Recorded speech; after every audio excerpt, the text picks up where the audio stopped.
Thanks for joining me. I wanted to talk, about your new music. It's really cool. Really digging it. Thank you. Yeah, the music video is really fun too. How was that experience? It was fun. We do a lot of crazy shenanigans in music videos. I got some other ones up if you or Yeah. your viewers want to check them out. We always have a good time, and I'm fortunate enough to have friends where I can call up and go, "Hey, we're going to use your racetrack all day." Oh, nice. So it was fun. A lot of the cars in the video belong to me or guys in the band. The blue Mustang was mine. The other two Mustangs belonged to two different guys that played bass for me. So it was kind of fun. And then our guitar player Steve got his Camaro in there, and then the other ones belonged to folks who just brought them for the video shoot. So it was pretty cool. We got to have a private racetrack day. It was pretty fun. No, I would totally enjoy doing that. Yeah, it was a good time. I also love the title, Hardrock Hillbilly. That's got a nice ring to it. Yeah, and it's funny because I don't have a Southern accent, but my family's from the Hazard, Kentucky area, and it's one of those things where I got made fun of relentlessly by kids for different things growing up, and one of them was for having hillbilly parents, and so it's just a little way to stick it to them a little bit, right? Yeah. Fun. But and it sounds cool too. It does. flows into that, that kind of brown chicken, brown cow, almost that disco guitar in the background. So it's cool. It was fun.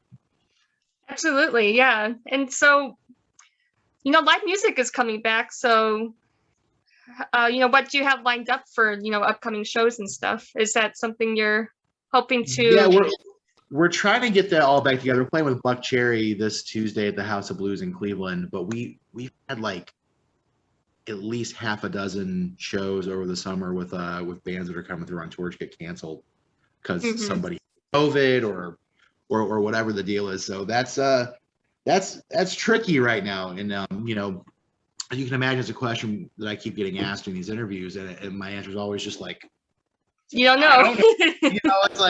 It's like we keep trying to do stuff, and everything that we can do, we do. We've been fortunate to kind of get to do some cool outdoor stuff this summer, which the chances of that getting canceled because of COVID was pretty low. So we shot our last music video before Hardrock Hillbilly, 6 Feet Apart. We shot that at a drive-in movie theater, which was pretty cool. And then we got to actually play a concert there as well on another day. They had a Metallica drive-in movie. We got to be the live opener for that, which is pretty rad.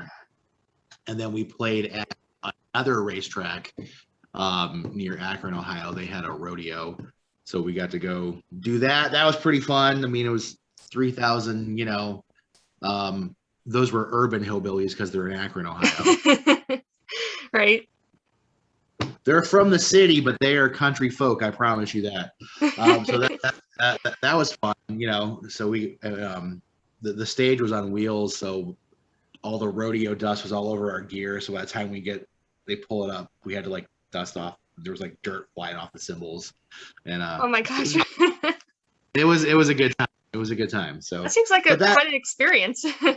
Yeah, we do stuff like that, but so right now we're just doing whatever shows we can. I mean, I don't know how smart it is to really try and plan a tour or anything right now. I mean, yeah.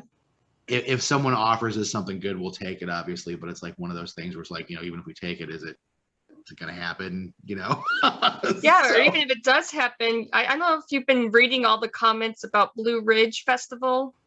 No, I haven't seen that. What it is? Okay, yeah, I forget where it's taking place, but I know a band who they got to play one of the stages there, and I was just reading their feed about what was going on there, and gosh, it just seems like it was very disorganized. Handicapped people had to walk 2 miles to get to the venue.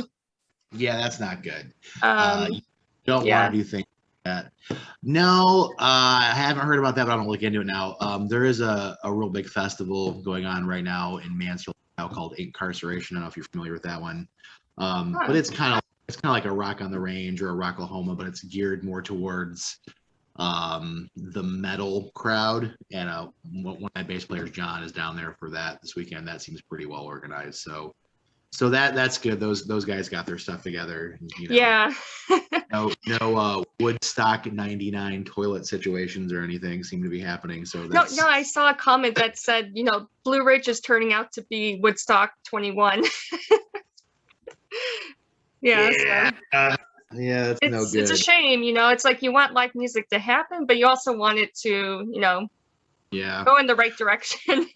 It's rough, and a lot of folks, like, I used to work for a company that did like sound and staging for big festivals and stuff, and most folks don't realize how much work and money it takes to do festivals. Like, I don't know what the Blue Ridge Festival, like, what they got going on, but I know that the portable stage that we used to take out to festivals like costs $30,000 for them to bring it out. So it's like, if you do, and then that's for like 20 crew people all weekend, and sound and lights and all that stuff.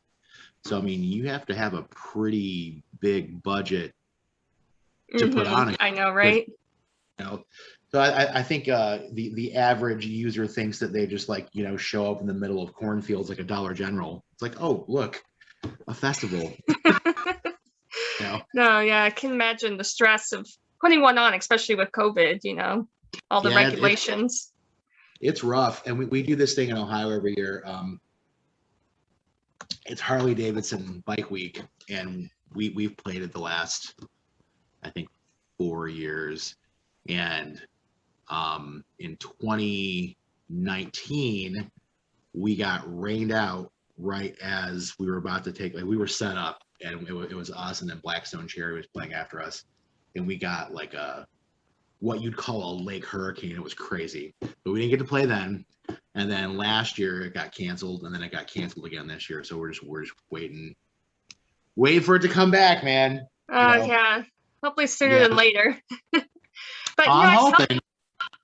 I saw that you've played with, or at least shared the stage with, so many bands. I mean, is there one that, when you think back on all the shows you've done, is there one that really stands out to you that you really enjoyed the most? That's a tough question. There's been a lot of cool ones. The rodeo show we did this summer was possibly one of the funnest. The stage was a little sketchy, but that was fun. We did Rocklahoma a couple years with my metal band, Switchblade Scarlet, and Corey and Jeff are in this project as well. That one was really fun. We got to meet a lot of big bands doing that stuff, and you got to rub elbows with legends. Like, there's pictures of me with Vinnie Paul from that and stuff. Nice. like things that now that he's passed, I'm just like, man, I'm really glad I got to do that. That kind of stuff. So those are always fun.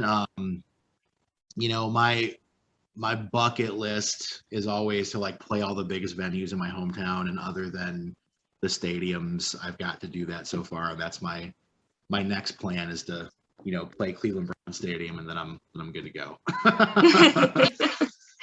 That's awesome. Yeah. And so what would you say are, like, the top albums that you can always find yourself going back to? My favorite albums are probably that I can listen to all the way through, or my favorite bands, because those are sometimes different questions.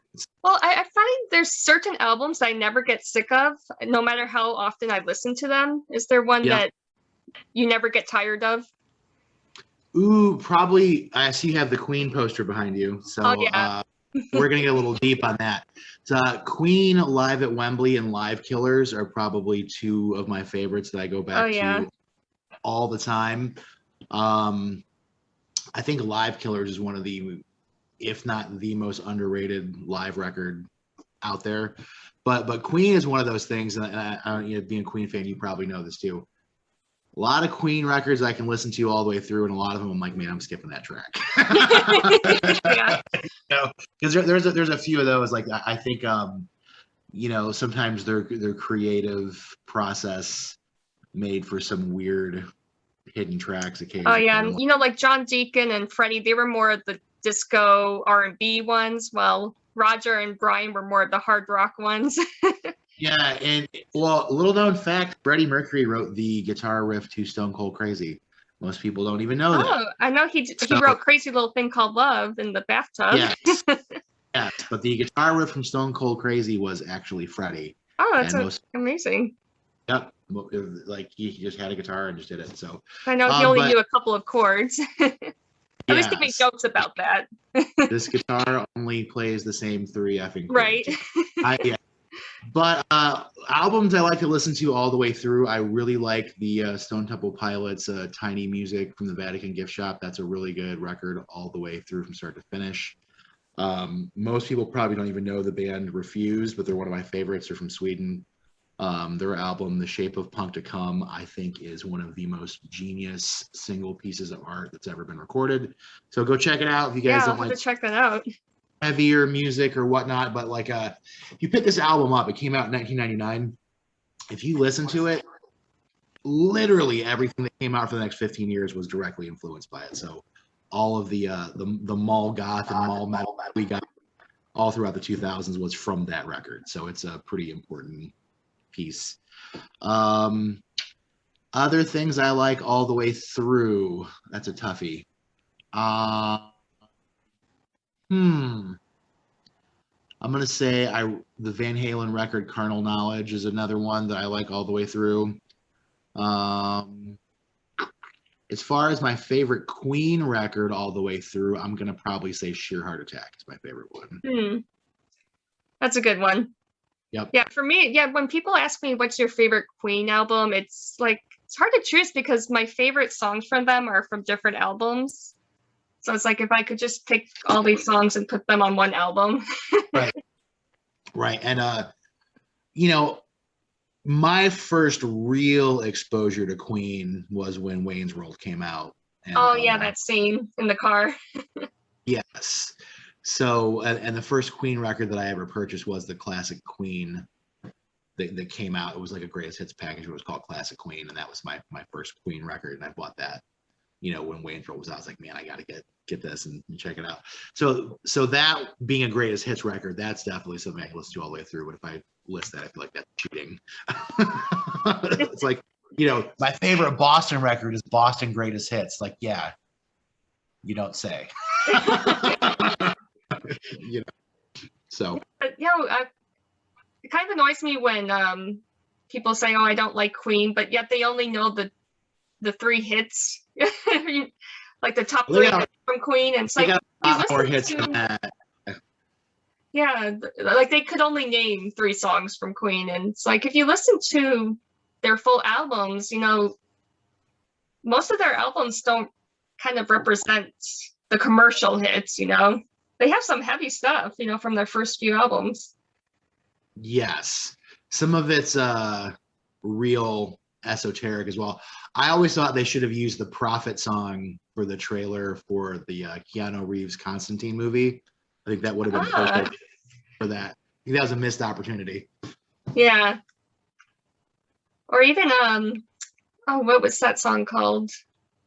I'm totally blanking on it, but it was from their last. I think it was Innuendo. Yeah, Innuendo. Like that.